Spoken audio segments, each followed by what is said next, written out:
This is Crime in Court. My name is Heather, and this is part 3 of the Delphi reading the Frank's Memorandum. It's infamously titled the Frank's Memorandum because it's asking for a motion, a Frank's hearing. It's a motion for a Frank's hearing, so that's why it's being referred to that, and it's just the name of the type of hearing that it is.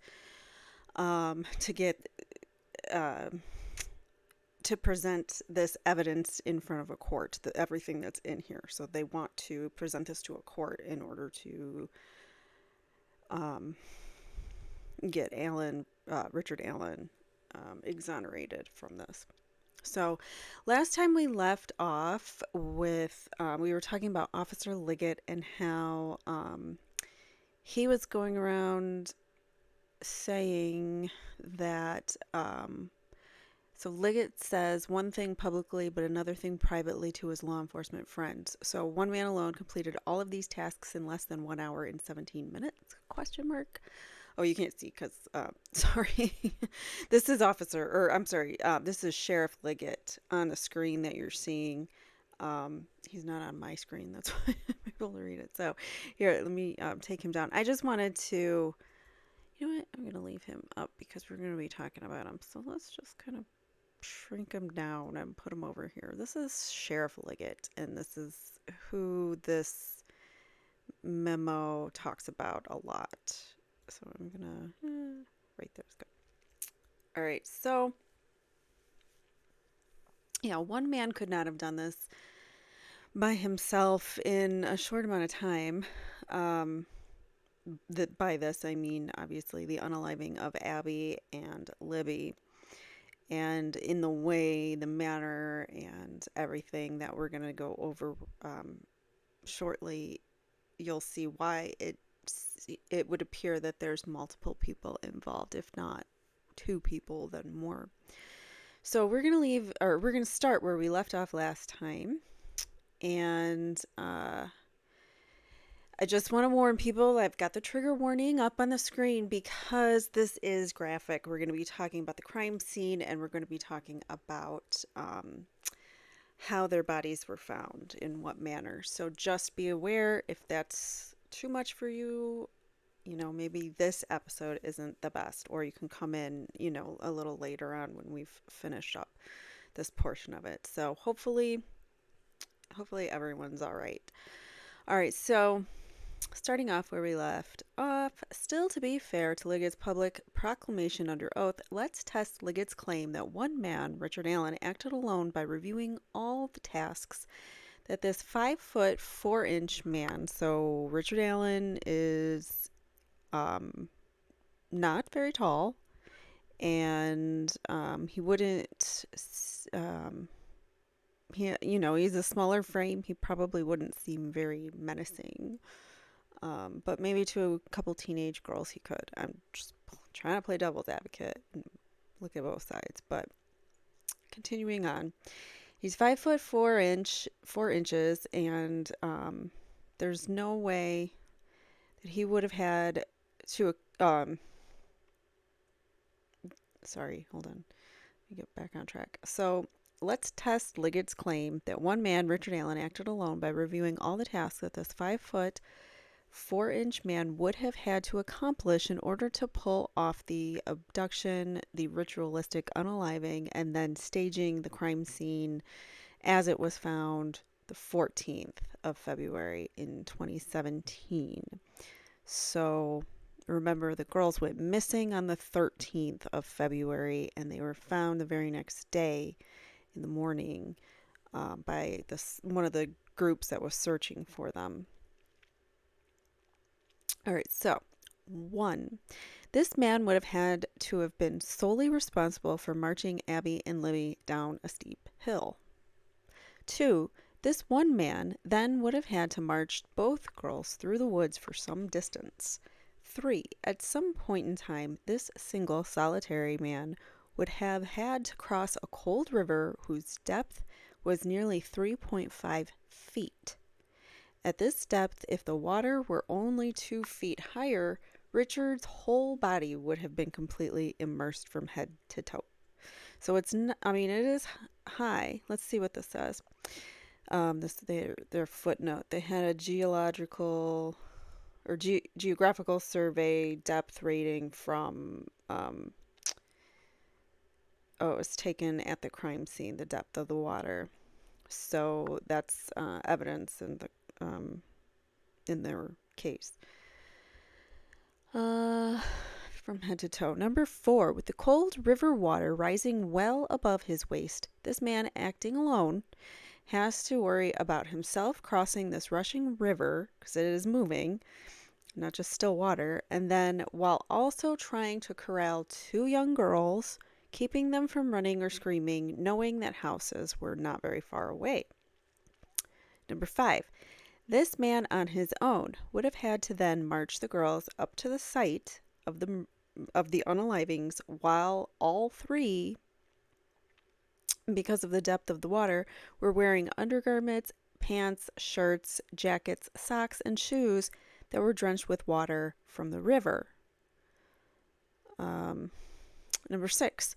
Once he and the girls arrived at the murder scene, the single solitary person then somehow would have had to subdue either Abby or Libby in rope or some other restraining device in order to have the ability to unalive the unsubdued child without fear that the other child would run away. So basically, they're saying you just have to incapacitate one so that the other one, so that they wouldn't run away when you start, hurting the other one.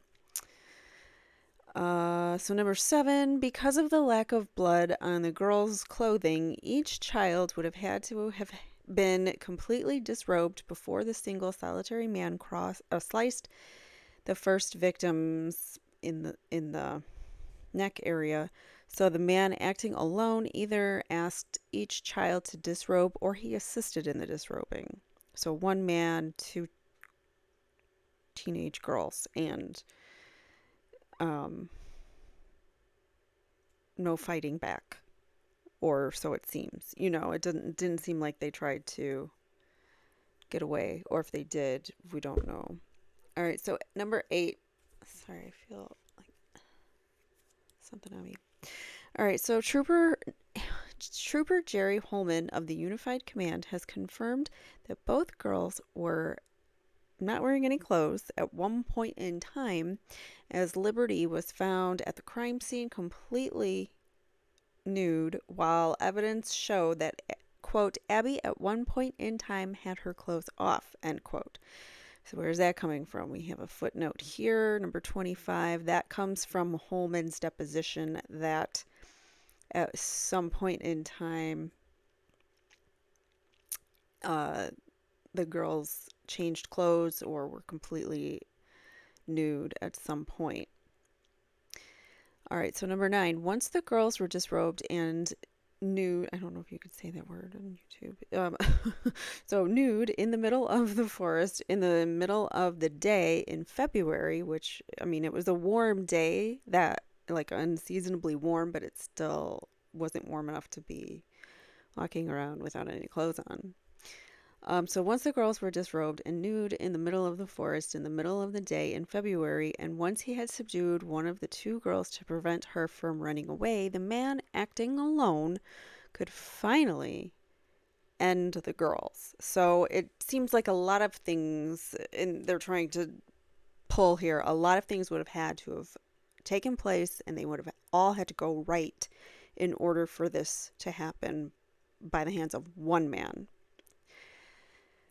So, continuing on.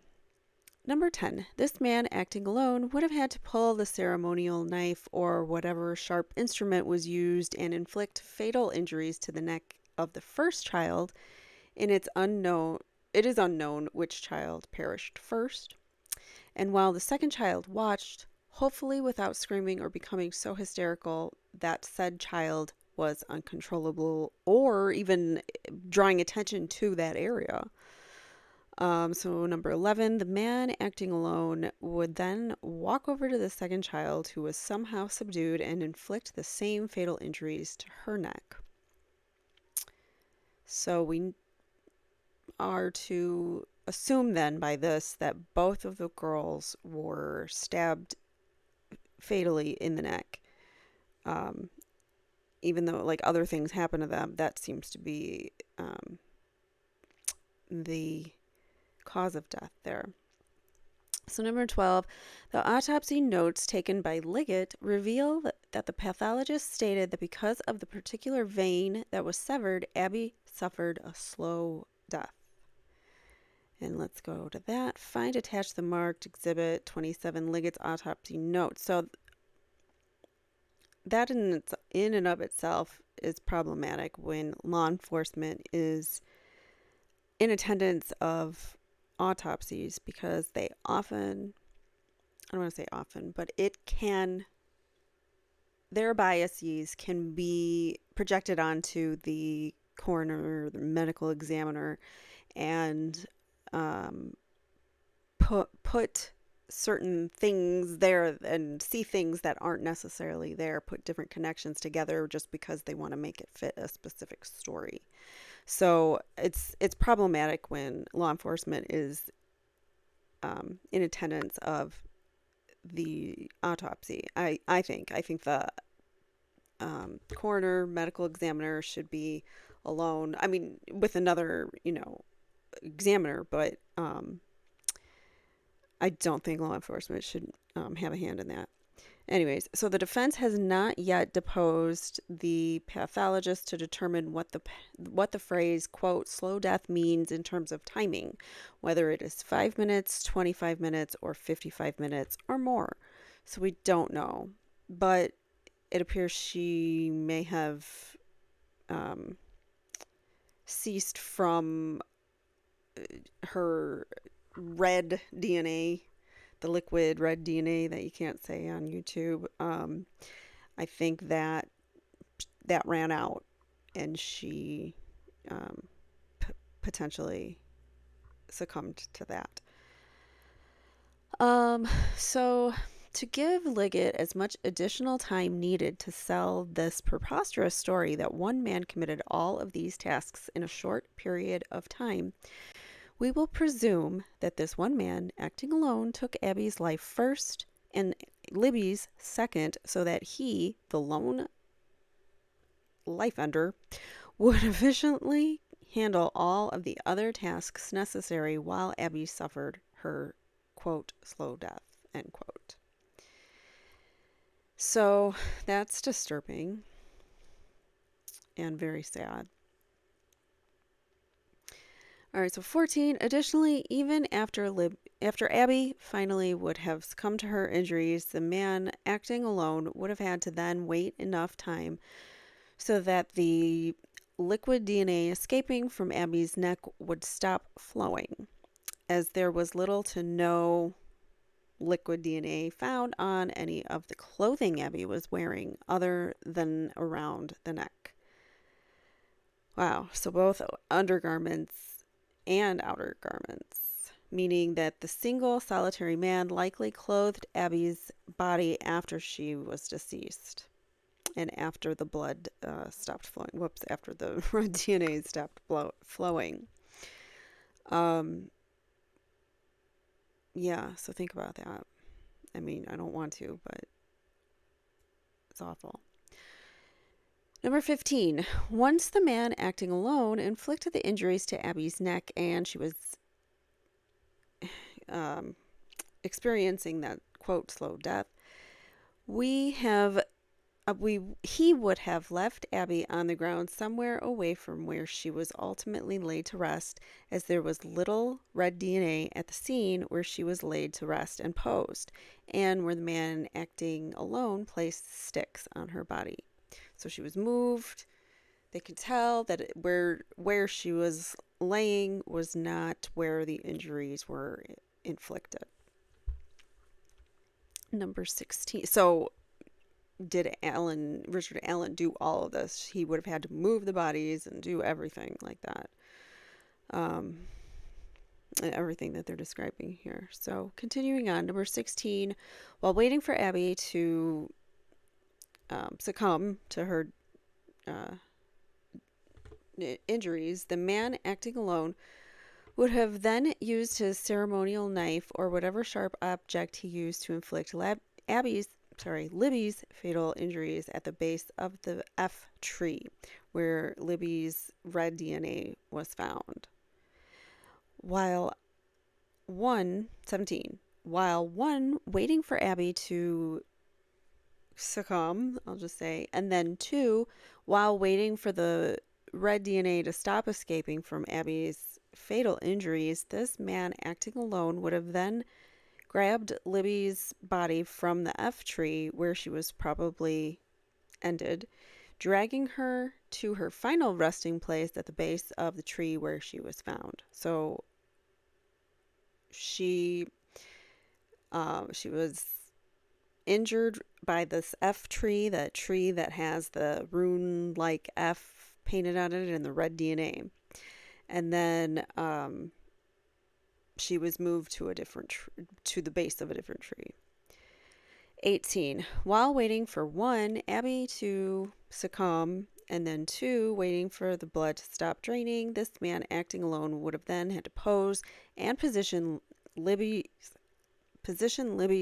body in the manner in which her body was found at the scene. And she had like one arm above her head, and then the other one was by her side, and I think one leg was bent up. I'll have to get you pictures for the next one. I forgot to pull a picture for that. All right, so after 20, after selecting the branches and sticks, the man acting alone would have then gathered those sticks and branches. Number 21, after gathering the selected branches and sticks, the man acting alone would have to carefully arrange the sticks in the pattern found at the crime scene. So this is a description of the crime scene, how the girls were found. Number 21, after gathering the selected branches and sticks, the man acting alone would have to carefully arrange the sticks in the pattern found at the crime scene. A, the man acting alone would have to take the largest and longest of the branches and use his dexterity to lift that large branch over Libby's left shoulder next to her head. So she had a very long, heavy branch. And they both had sticks and branches on them, but Libby had, I think, the heaviest one on her and longest. All right, so B. Next, the man acting alone would have had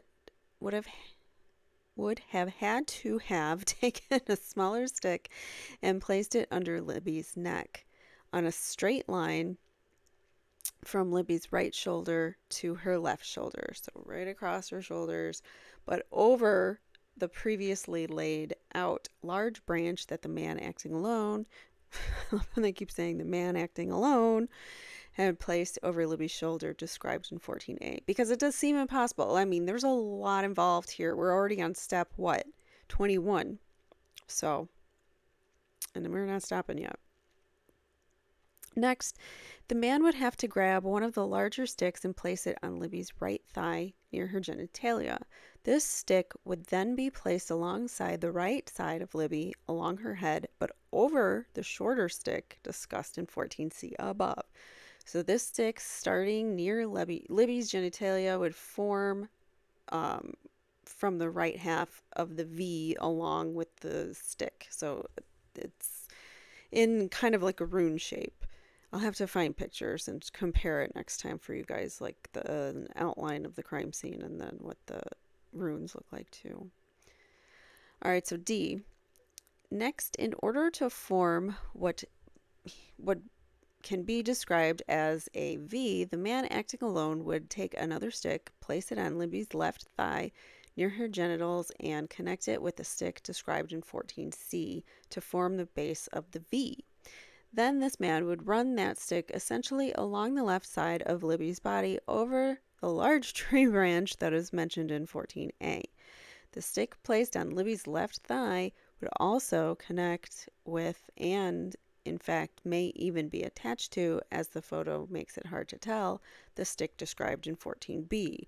So they're all these sticks are intersecting and they're making this like V shape with a long stick in the middle type shape. Number 2, at some point in time, once the red DNA draining from Abby's neck had stopped, this man acting alone would then have to gather the discarded clothing from both girls. Because at some point, remember, he took them off or made them take their clothes off some way or another. This one single man acting alone. This man would then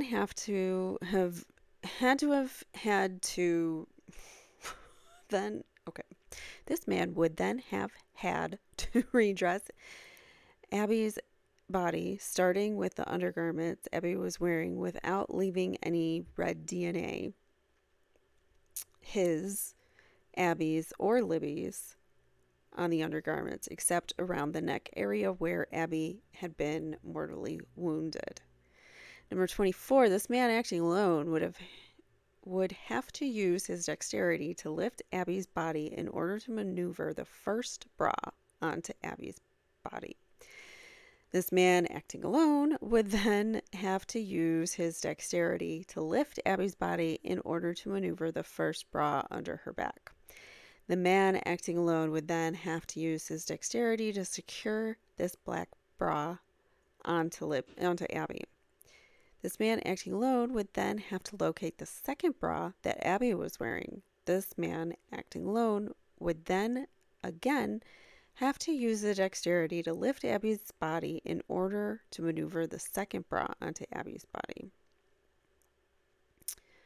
Where was the footnote at? I missed it. Oh, up here. So down here, Abby was wearing 2 bras. The first bra on top of Abby's skin, but under the second bra was a traditional looking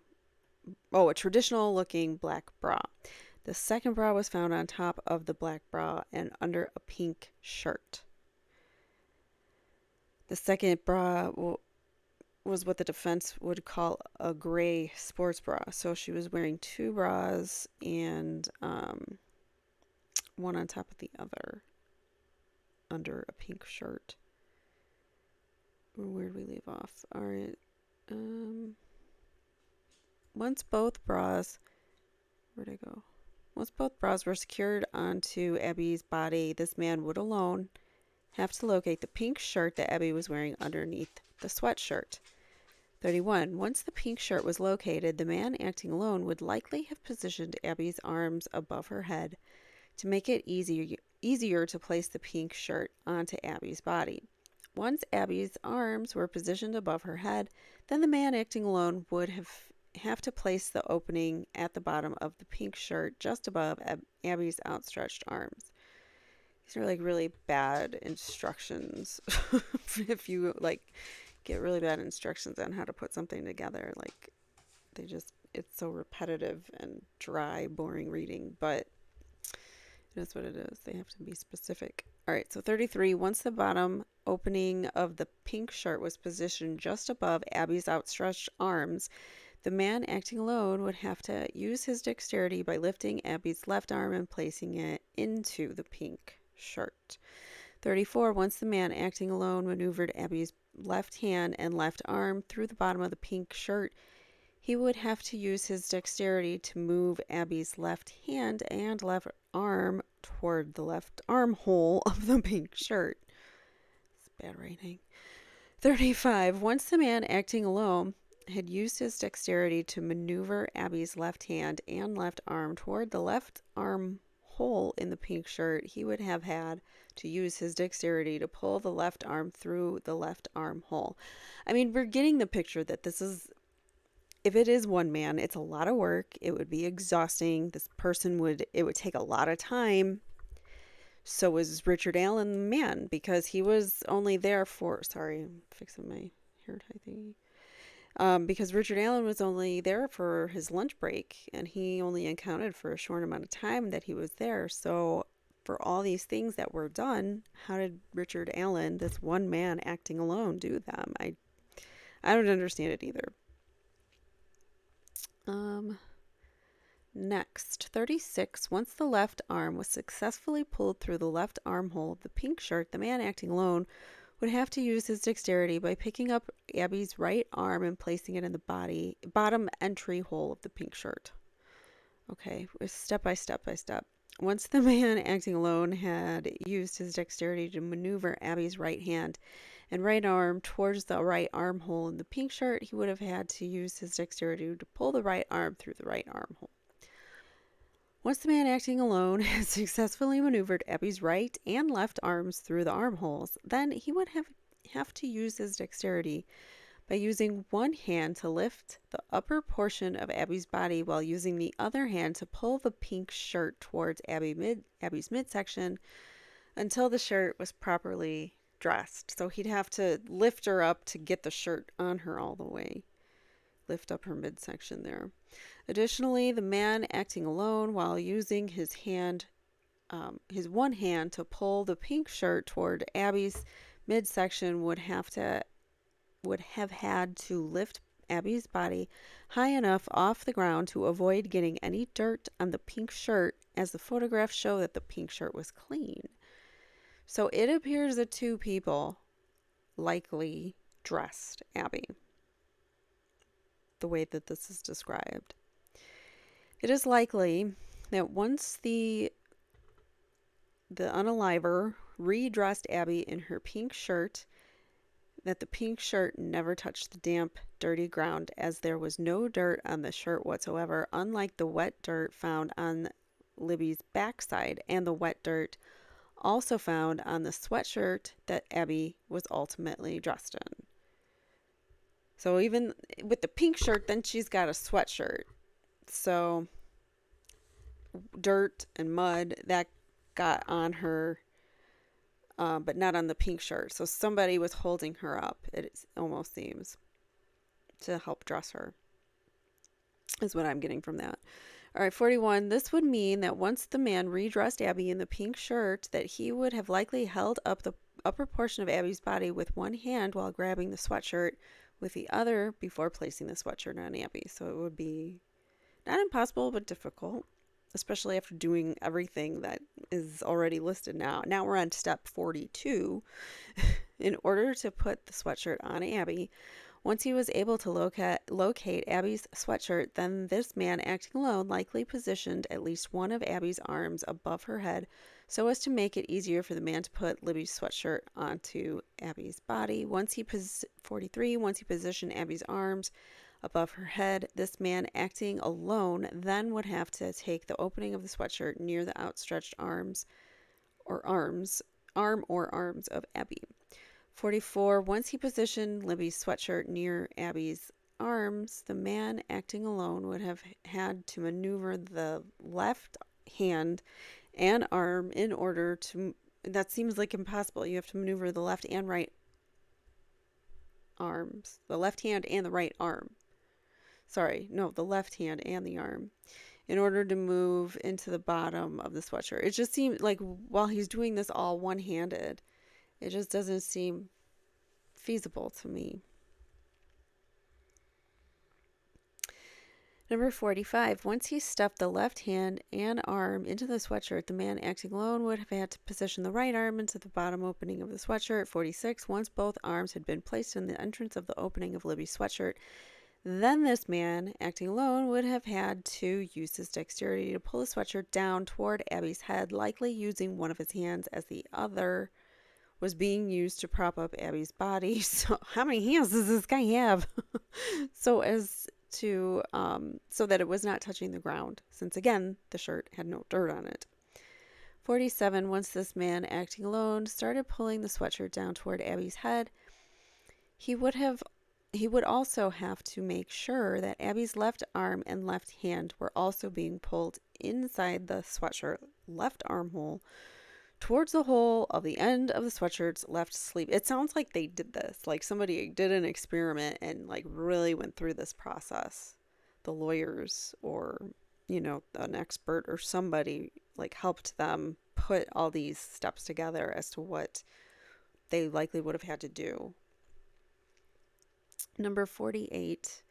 Once this man, acting alone, started pulling the sweatshirt down toward Abby's head, he would also have to make sure that Abby's right arm and right hand were also being pulled inside the sweatshirt's right armhole toward the hole at the end of the sweatshirt's right sleeve.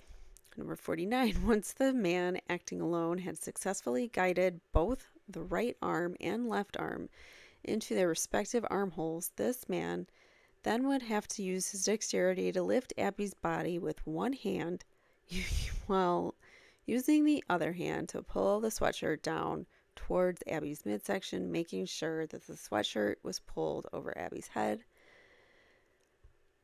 Number 50. Once this man acting alone had secured the first bra and second bra and the pink shirt and then sweatshirt onto Abby's body, then he would have had to locate Libby's jeans, which were found on Abby. So Abby was dressed in all the clothes, and Libby was dressed in nothing. I don't know why that makes any...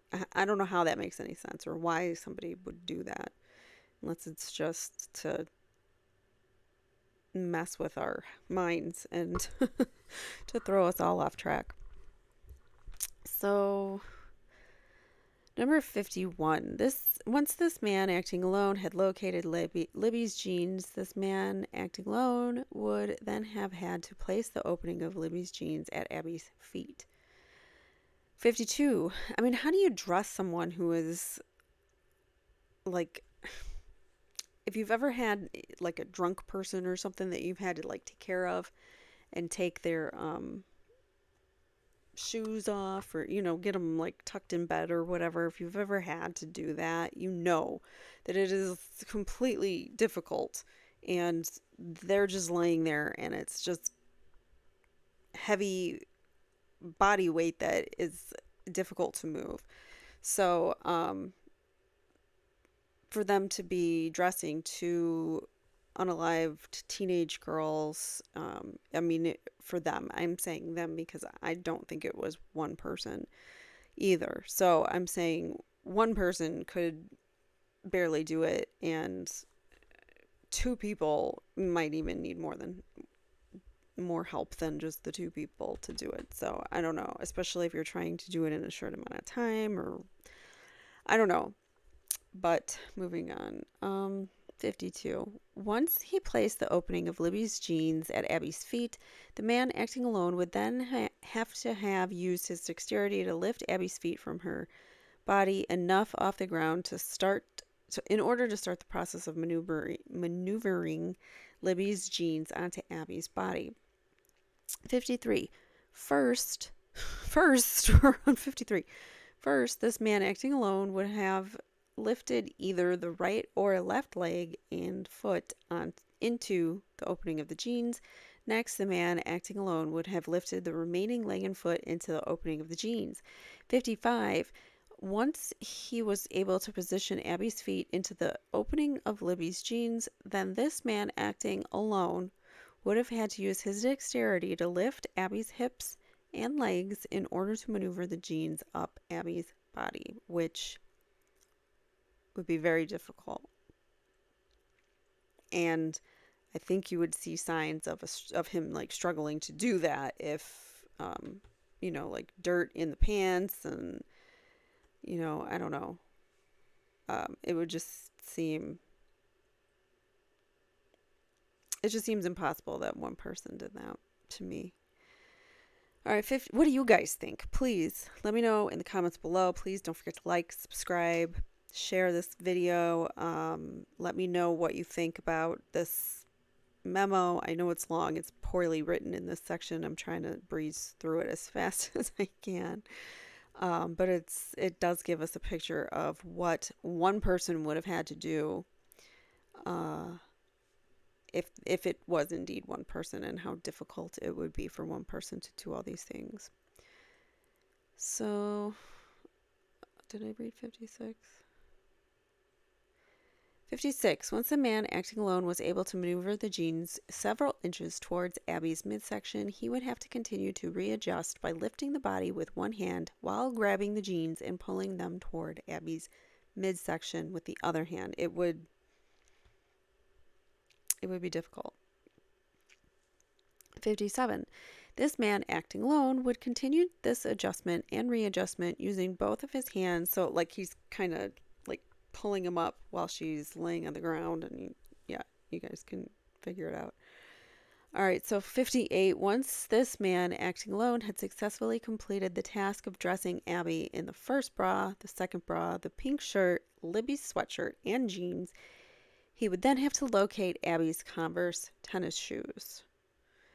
Once the man, acting alone, had located Abby's black Converse tennis shoes with white laces, he would have to use his dexterity to lift Abby's left leg with one hand while using the other hand to place Abby's tennis shoe on her left foot.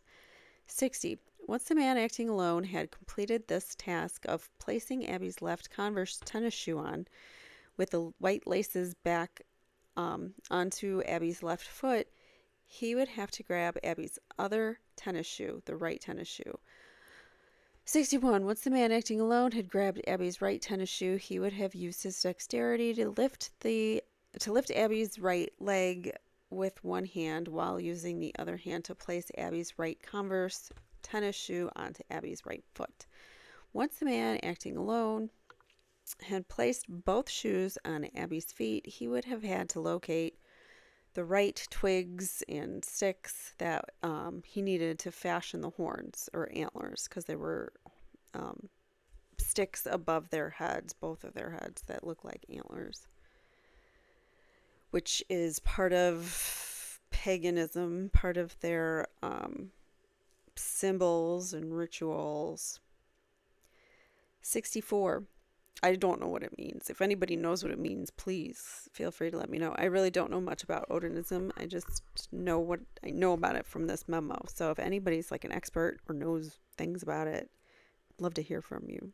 All right, so 64. Since there appeared to be no red DNA on Abby's tennis shoes and other clothing other than the neck area, this man, acting alone, must have been extremely careful to avoid any of the red DNA that came out of Abby's neck as well as Libby's neck. So they were both, yeah. All right, so 65, because the river is very close to the scene, the man, acting alone, would have also walked to the river following the cutting of the girls' necks in order to wash and clean the blood from his hands before touching Abby's body and before placing the clothing back on Abby's body. So, yeah, he cleaned himself up, obviously, but since the clothing and shoes and whatnot didn't have any of her red DNA on it. Or the person that dressed the girls weren't the ones that did the stabbing. That could also be. All right, so 66, another possible explanation as to how Libby had no visible red DNA on her body or clothes other than near the site of the wound is that the man, acting alone, had hanged Abby on a tree, stringing her up by her feet. And there's a footnote here, and I'm going to read that. In one crime scene photo, a yellow rope can be viewed. This photo is attached and marked as Exhibit 28, filed as confidential. So there was a rope by her feet. Or no, there was a rope in one of the crime scenes. We don't know that it was by her feet, but it's possible that she was strung up on a tree by her feet. This method, consistent with pagan sacrificial rituals found on Brad Holder's Facebook page, would allow the red DNA to drip out of Abby's neck more quickly and would also prevent the red DNA from desecrating Abby's body, especially if the man, acting alone and was able to hold Abby's arms away from her body as the red DNA spilled out of her neck. Once this man, acting alone, had successfully completed the task of locating and putting on Abby's tennis shoes, then he would have to identify certain sticks that he would use to place on Abby's body. So now we are now at step 68. I'm exhausted reading this, so I can't even imagine one person doing all this. All right, so number 68. Now, because at least one of the branches appear to have a clean cut end,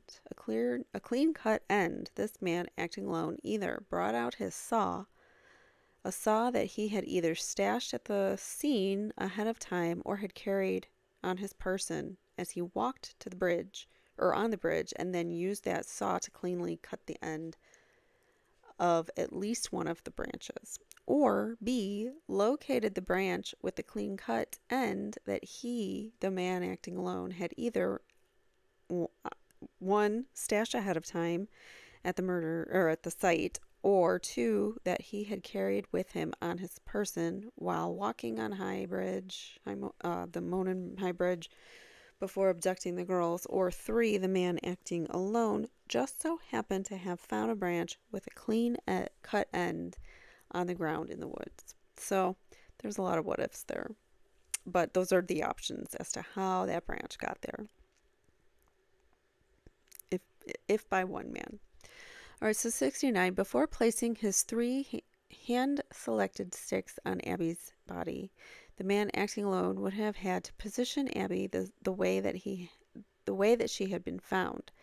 70. First, the man acting alone would have grabbed Abby's right hand and bent it in the elbow towards Abby's face, so that the arm was resting on Abby's chest with Abby's hand near the right side of her face. So I don't know if she was like on her hand, but it would be like, something like that. Her arm was near her face. Next, the man acting alone would have grabbed Abby's left hand and bent it in the elbow towards the left side of Abby's face, and the arm and hand resting on Abby's chest, with her left hand near the bottom of the left side of her face. 72. Once the man acting alone positioned Abby's right and left arm the specific way that he wanted, he would then have taken Abby's right leg and bent it at the knee. So, yeah, Abby's arms are like up by her hand, or like her hands are by her face, resting on her chest, and then her one leg is bent. Once the man acting alone had bent Abby's right leg at the knee, he would have taken the bent portion of Abby's right leg below the knee and placed it under Abby's left leg, which was positioned in a straight line. So that's interesting how it was positioned. Where did this footnote come in? Let's see. Later in this brief, you will see a Facebook post in which a few weeks before the Unalivings, a man that looks like Patrick Westfall is using an electric saw to cut a tree branch. Brad Holder then leaves a comment that says, cutting runes. So they were specifically cutting sticks for shaping them into different runes.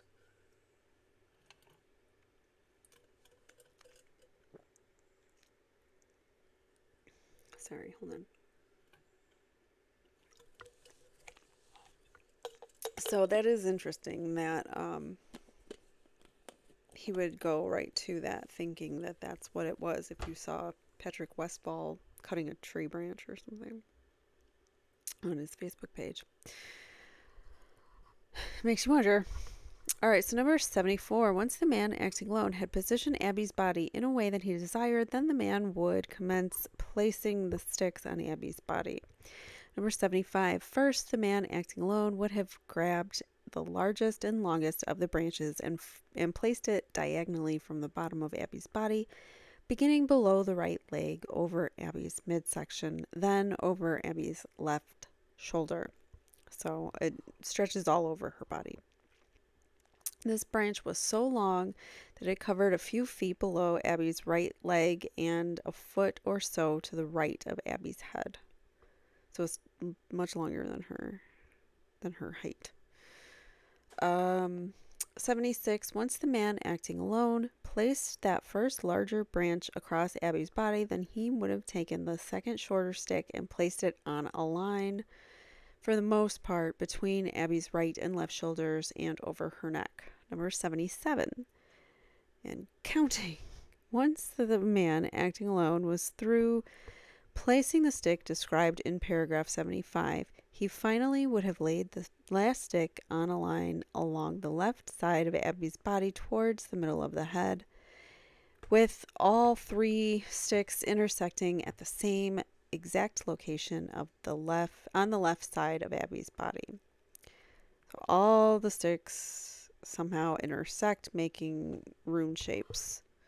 I don't know what the rune shape specifically is. I don't know runes very well, but I remember my sister Jenny had runes growing up. She had a bag of runes and a little book that you could read, and they were like little stones that had shapes on them, and each shape meant something different. So you would pull out. It's kind of like an oracle card. If anyone's not familiar with that, it's kind of like an oracle card, and you can read them like, oracle cards, tarot cards type of thing. But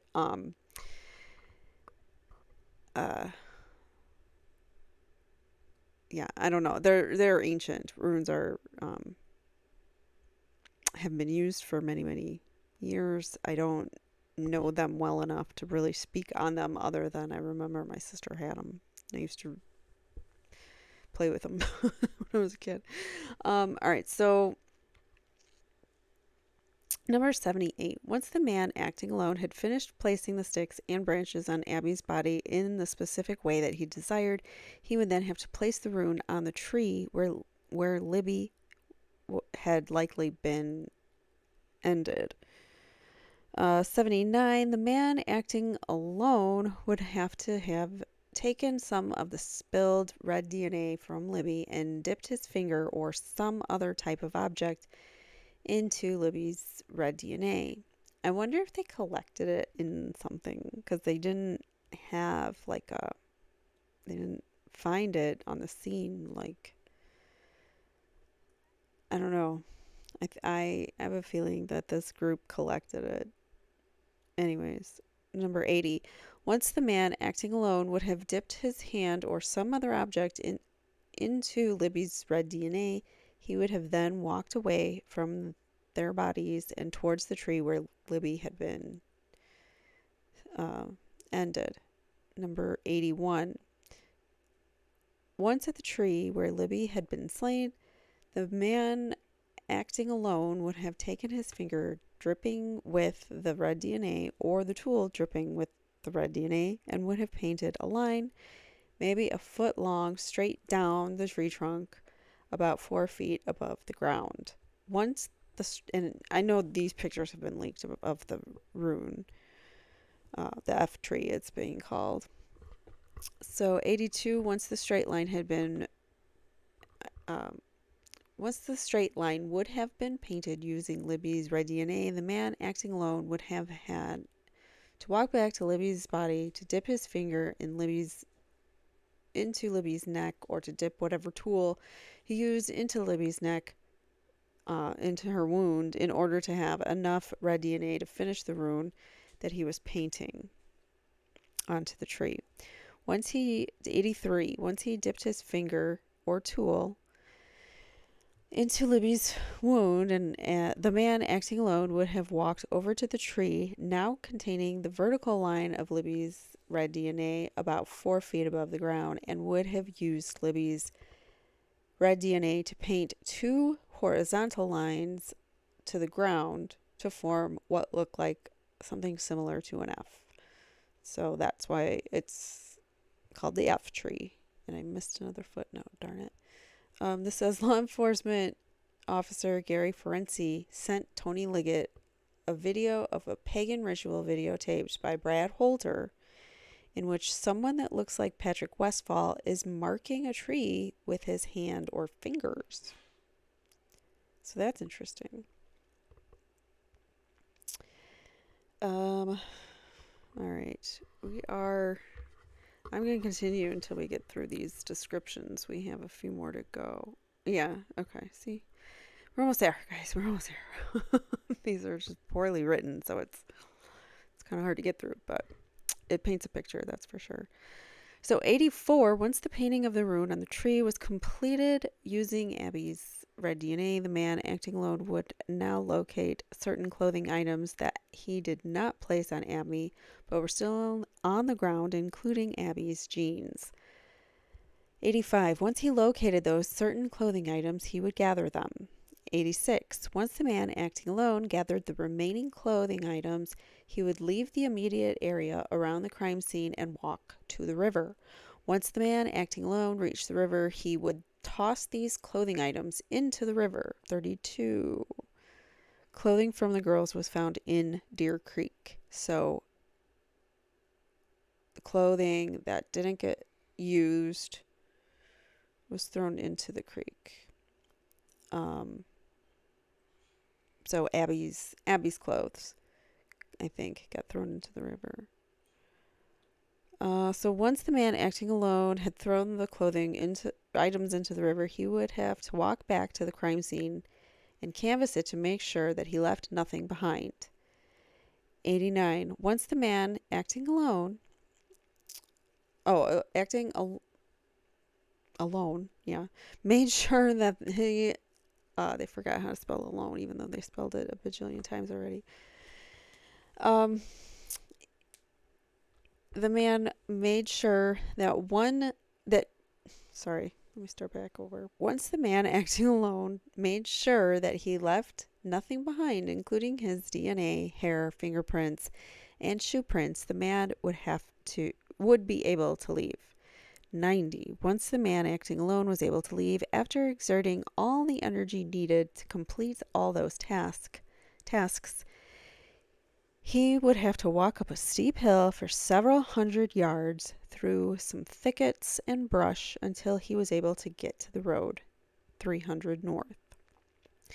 91. Although this man acting alone was somehow smart enough to keep his DNA, fingerprints, footprints, hair, and other evidence out of the crime scene, this man acting alone was apparently dumb enough, I like how they call him dumb enough, to decide to walk down 300 north in the middle of the day, headed west, easily visible to the public and easily visible to anyone driving a vehicle on 300 north, like Sarah Carbow. Once the man acting alone was able to make his way onto 300 north to walk down the road in broad daylight, open to the public, rather than in the woods under cover, this man then walked some distance westbound on 300 north. So allegedly, he probably has red DNA stuff all over him, and he's walking a great distance on this public road, 300 north, and then he's allegedly spotted by this Sarah Carbow at 3:57. I think she's the one that said he was muddy and something, I can't remember now, but they turned it into he looked bloody and something. So we'll see. Let's keep going. Now we're finally back into like regular sentences. This is nice. One man, 5'4" in stature, handled all these tasks. From the abduction at High Bridge to the crossing over the cold flowing river to the subduing of one girl while the other is ended to the ending of the second girl, waiting while Abby succumbed to her injuries, then clothing Abby with very little to any red DNA transfer on her clothing to the arrangements of sticks in the rune shapes, to the painting of the F rune on the tree, to the throwing of the clothing items into the river, to the departure from the crime scene, and finally to traversing hundreds of yards through the forest and then up a steep hill, and then another 100 or more yards until finally reaching 300 north. All that while being so careful as to not leave any DNA or other forensic evidence behind.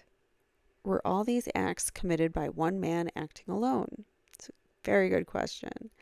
All these things occurred between 17 minutes and 1 hour and 17 minutes after the girls heard the phrase, quote, down the hill at approximately 2:13 p.m. Again, not plausible. So all those things to happen within an hour and 17 minutes, very unlikely. And here we're told about the down the hill video. What was that? 33 33. Again, Jerry Holman testified in his deposition that investigators estimated the time of death as occurring somewhere between 2:30 and 3:30 p.m. We are told 2:30 and 3:30 p.m. according to Holman's deposition. So that doesn't give you a whole lot of time from the Down the Hill video, which was at 2:13, which they publicly released. All right, we're at 55 minutes now. I'm going to keep going just a little bit longer. I think we could do just a little bit more because we had a lot of that tough stuff to get through. So at his August 8th, 2023 depositions, Sheriff Liggett, and you can see Sheriff Liggett on the screen, was adamant that one person and one person alone, Richard Allen, was involved in the unalivings of Abby and Libby. And that is according to Liggett's deposition. And,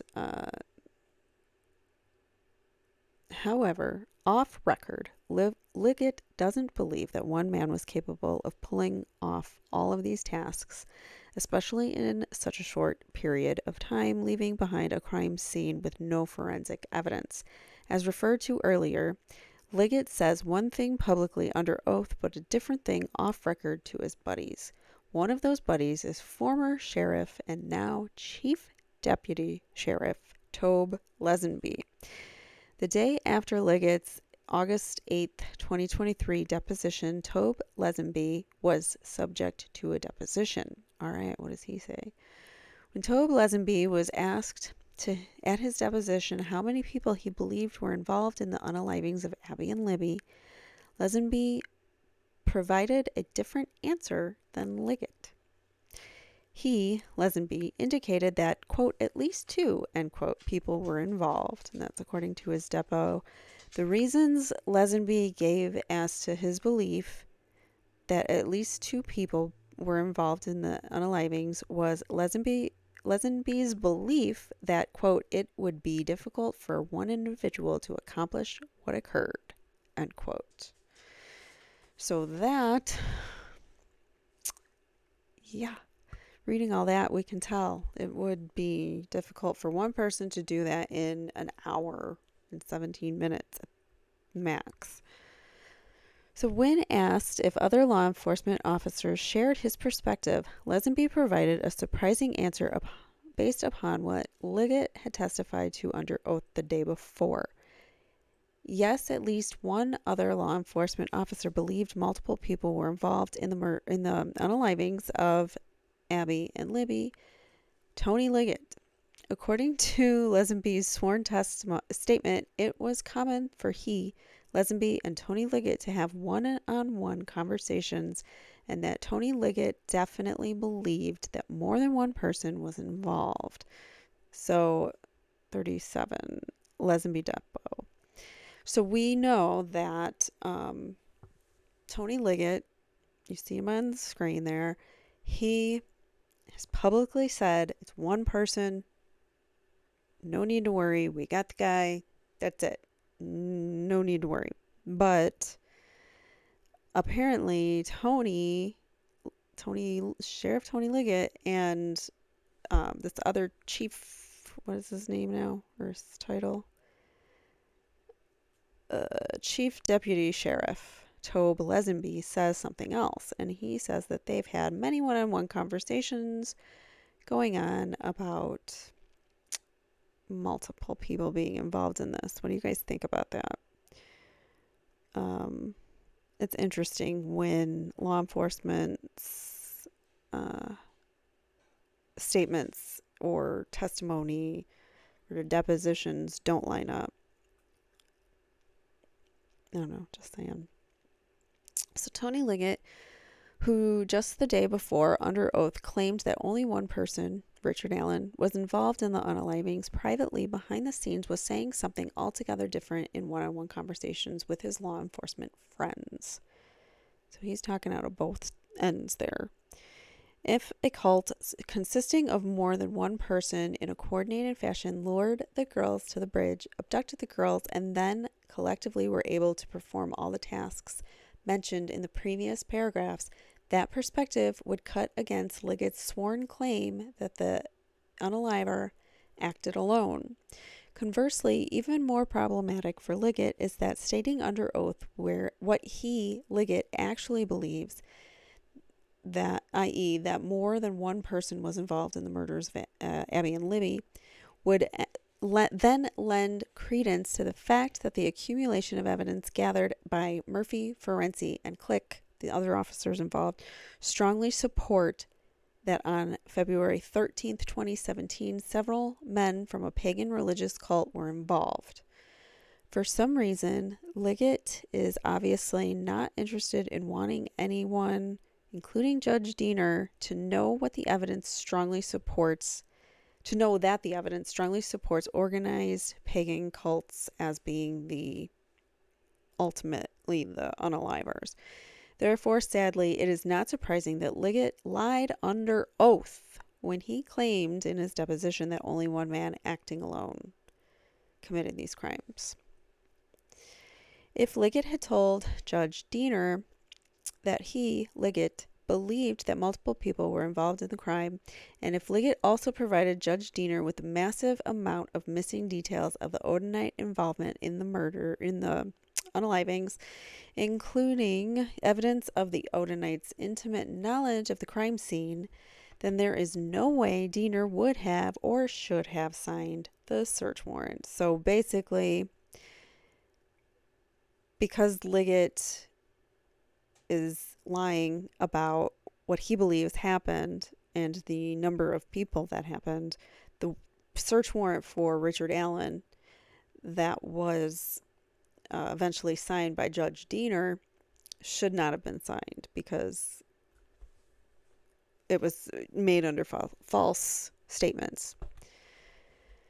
This court will be considering whether Liggett intentionally or recklessly concealed information and intentionally fabricated facts in his affidavit for search warrant. Liggett's duplicity under oath about the number of people he felt were involved in the murders is just one of many reasons to support the belief that Liggett intentionally concealed evidence and fabricated other evidence in his sworn affidavit. So, I mean, these defense attorneys are flat out, and Andy Baldwin and Brad Rosie, they're flat out saying Liggett lied. He lied, and he made stuff up in his affidavit, and that's not